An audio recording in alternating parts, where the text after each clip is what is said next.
Hi everyone, these are your February 2017 horoscopes, and that's a month of love and a month of eclipses as well. We'll go in depth about it, but because it's the month of love, I want to bring you a very cheap and affordable webinar just for $19, below $20, that I'll do on the 12th of February, right after the eclipse and before February the 14th, the celebration of love.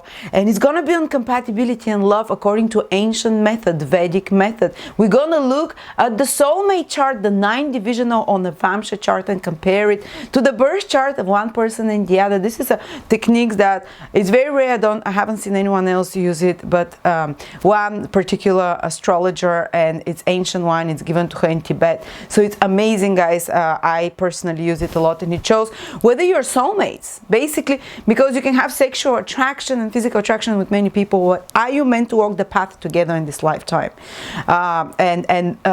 Is there this attraction? And sometimes people can feel the attraction towards someone else, but the other one might not feel. They might feel sexually attracted to you, but might not feel the pull to spend your life with you. And we're going to be able to see whether it's both ways or one ways. It's an amazing technique. Come and join me, just $20. And then towards the end of February, on the 20-something, I think it was the 26th.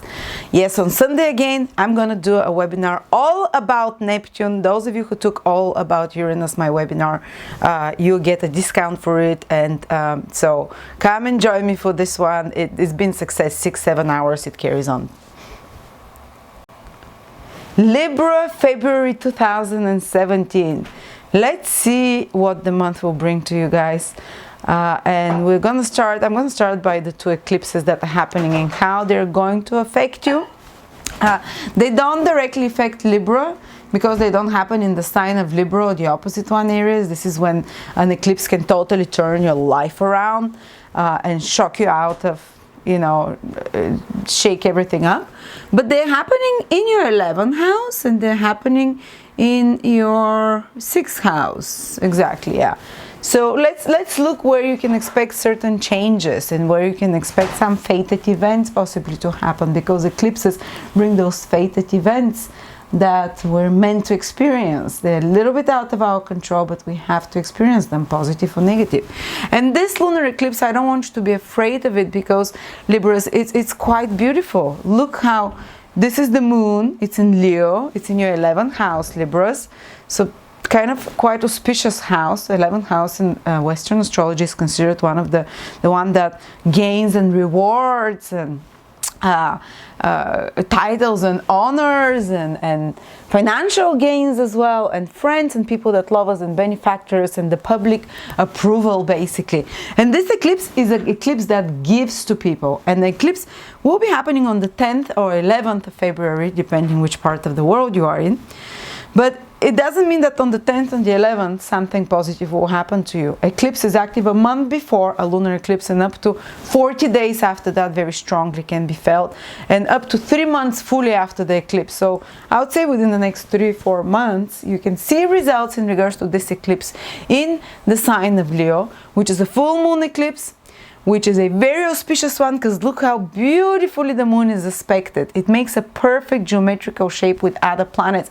And when planets are in a perfect geometrical shape, they communicate correctly. It's like a proper crystalline structure. So the energy flow great there. So there is support from the invisible world. So something clicks right in our minds or in the energies around the environment, the circumstances around. Something clicks right. It's not, sometimes the planets are so dispersed with no connections between each other. It's like neurons that are not communicating. But this lunar eclipse is so well integrated aspect wise. All planets are at around the 22nd degree of their respective signs, so something will click well, and it's happening in your 11th house, and you can gain something, because this lunar eclipse is one that is caused by Rahu, which is about material gains and receiving something. And because it's in your 11th house of gains, what do we have? So over the next few months, guys, maybe some of you already started feeling it, but you might receive some gain. You might receive some award. You might materialize and manifest in a smooth way something that you've worked hard on for previous years or months, that gives you the results now, that pays off now, that And by the way, there will be other eclipses in Leo in your 11th house over the next couple of years, year and a half. So that will be the first. Even if this one doesn't bring you such things, later ones can bring. But it's kind of it's a start of such eclipses. But I like this eclipse because the others will not have such perfect structure and order to them, such perfect alignment. And it's a very weak eclipse because it's not a full lunar eclipse. You're not going to see the moon going blood red. So the influence is still weaker, but it's still an eclipse. So you can receive some awards, some recognition from society, some recognition for efforts you've put. Some of you might get like a bonus. Some of you might get some other recognition of sorts. Some of you can get some gains that they've been expecting. Some of you, for example, 11th house is the approval of the public and bring out some product and see the results of the public, of the whether the public is how the public is reacting to it. If you're anyway in careers which are connected in any way with public opinion, with being in the public eye, with giving and influencing big groups of people in some sort, this is the 11th house. This eclipse can kind of skyrocket for your events in a positive way and give you something in regards to that career. Also, 11th house rules friendships. So you might gain a new friend or a new benefactor over the next few months. Someone who opens doors for you, who brings some kind of material opportunities for you that is mutually beneficial in some sort. You know, all those things are 11th house matters. And 11th house also rules our goals and wishes. So they say that when there might be some fated support that comes to you in regards to something to make some of your goals and long-term wishes start clicking and happening and working forward. So that's the first eclipse. Yes, there can be changes in your social situation with friends or whatever, but you know, even if they kind of a bit shake you up, they in the long term want to whatever change is happening will be there, so it can bring you something. And then we have the other eclipse which is happening in your 6th house, guys. It's 6th house, but this one is a solar eclipse. So all the planets are lined up together in one part of the sky. We have the solar eclipse, Sun, Moon in Pisces, Mercury is in Pisces, Neptune is in Pisces, and it's a solar eclipse caused by Ketu, the south node of the moon. This one was by the north node of the moon, the solar eclipse. This one is with the south node. So it's gonna ask you to release something, to let go of something. It can help you let go of something. 6th house is habits, 6th house is addiction, 6th house is unhealthy, out of balance rituals and habits that we do, that we held on to, like we feel them like a crutch, you know. So this can really help you because it's about releasing, and Pisces is about letting go, and Neptune is about letting go. And Neptune is actually divine grace and blessing. So through divine grace and blessing, God can help you release some kind of antagonistic situation, which is 6th house, enmity situation, dissolve it over the next 6 months, because a solar eclipse is active up to 6 months after its exact date, which is on the 26th, and up to 1 or 2 months before that. So kind of a big part of 2017 for you can be under the influence of that solar eclipse and indicate themes that are not just going to happen on the 27th of February, but throughout a big part of the year can indicate themes. Where's my microphone? Oh yeah. Can indicate themes about releasing something connected to the 6th house cusp, the 6th house where it's happening, which can, but because it's a solar eclipse, it means but it's caused by Ketu. You release something to make space for something new that comes to you over the next 6 months. So you might release some unhealthy habit. You might release some enmity. You might release some competition with someone, 6th house. You might release some health condition. You might, something like by divine blessings and grace, Neptune here, you might release certain mental stress or condition which was contributing to a health problem for you, and untangle it.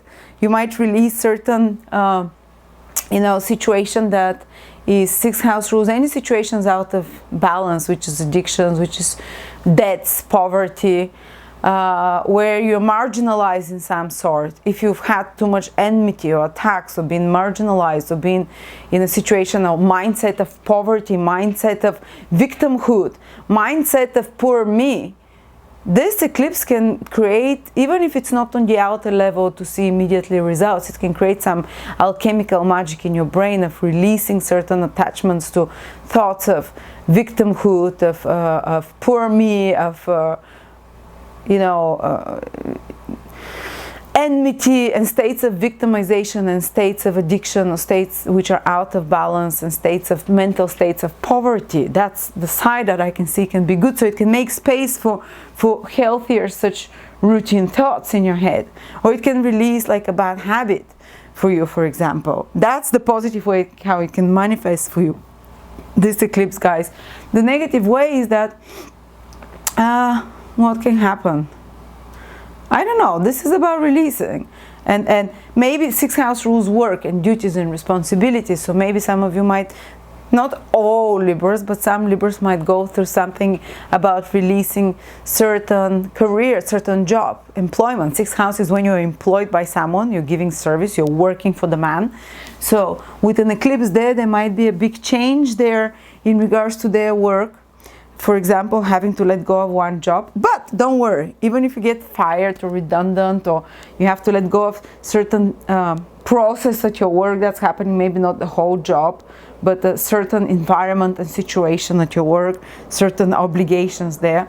Don't worry, because it's one of release, but at the same time in letting go of something being taken away from you. But it's also a solar eclipse, which means the sun and moon, mother and father, are together in sky to allow to bring to manifestation something new over the next 6 months. So they're making space through the initial release of something. Oh, they're making space for something new. So a new job can transpire, a new consignment, a new, sixth house matters, which is like projects or consignment or jobs can transpire. It's making space for something healthier and better.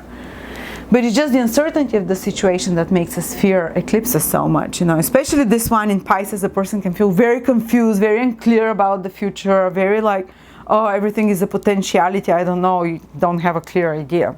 And sixth house, in the worst case scenario, eclipse there can indicate some health problem that is a bit mysterious, that is a bit with a known, source on it, which is Piscean in nature, Neptunian, but which purpose is to make you release, to alarm you somehow, because sixth house is anything that's out of balance in our body as well, so it might be a health problem.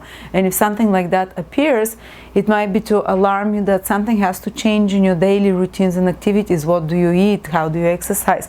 How do you take care of your physical body?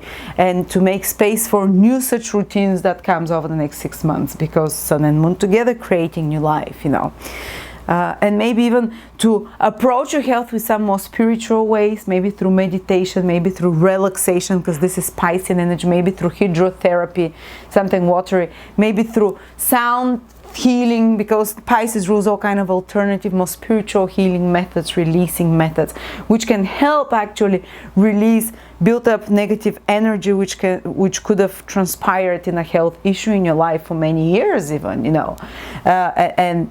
now they can, if it's on psychosomatic level, on an emotional level, or whatever level it is, it can be healed through more Neptunian sources, which is more spiritual, prayer, meditation, relaxation, alternative methods of any sort, Okay, so that can be a few months in influence, guys.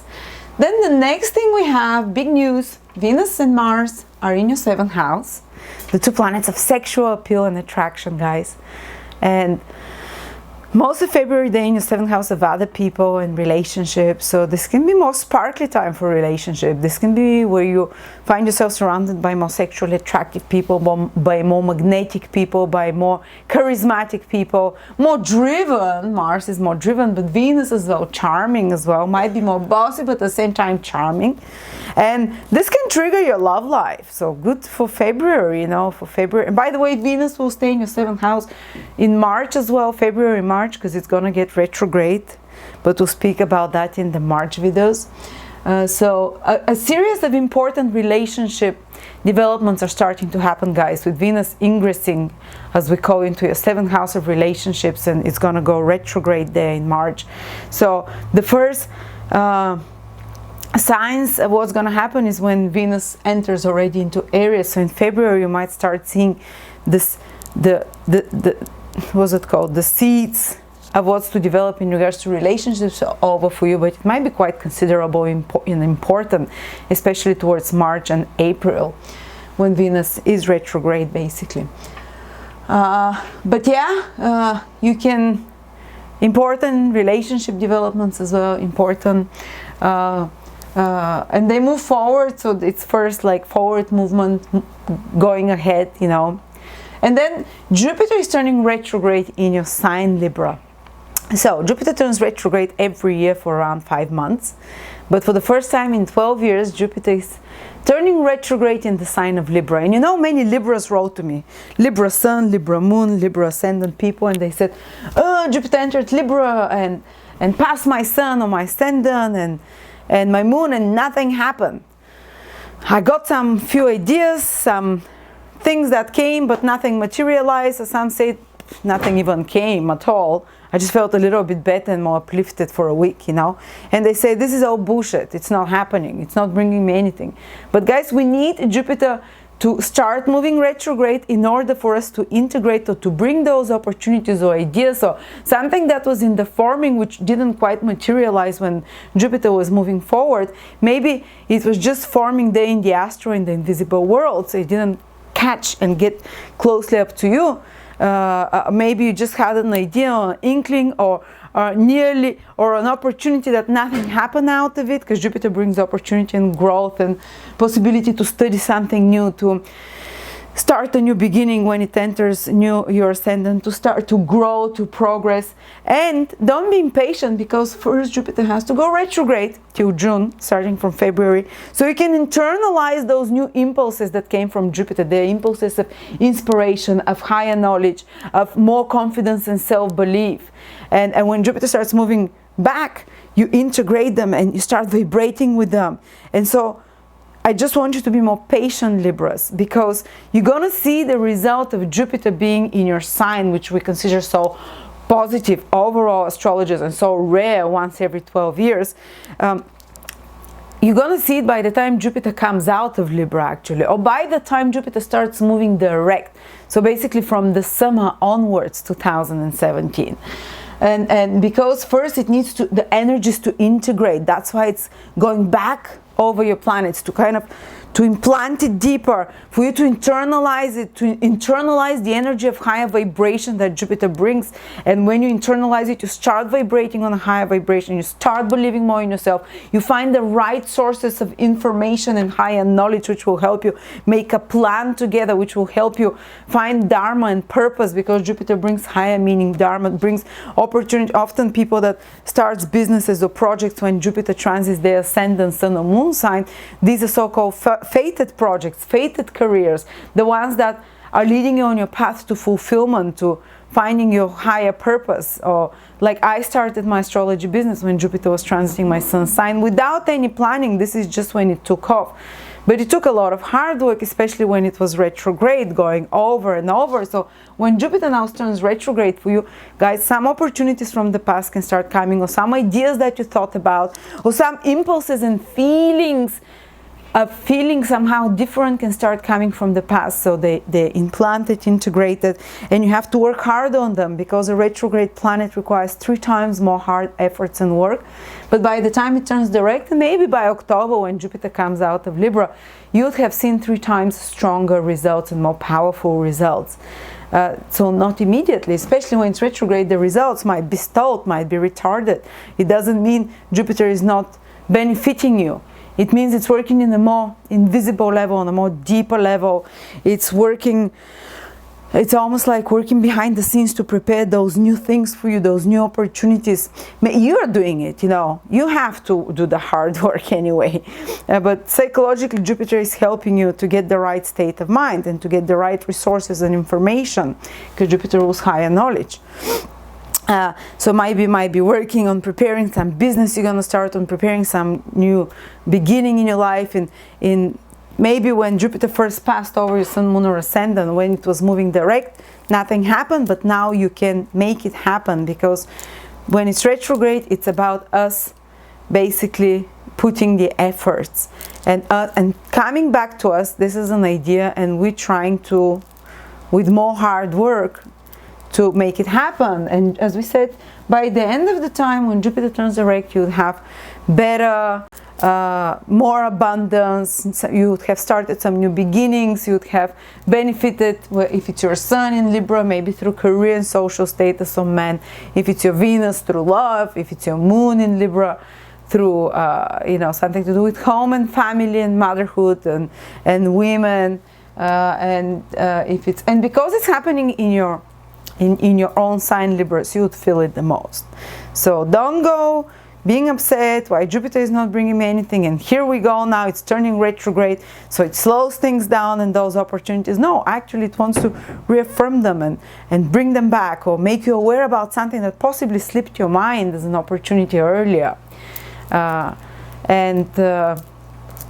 so thank you so much, guys. I hope you enjoyed that one. Thank you, Libras. Come for my love webinar, just $19. And for my all about Neptune webinar towards the end of February. Thank you.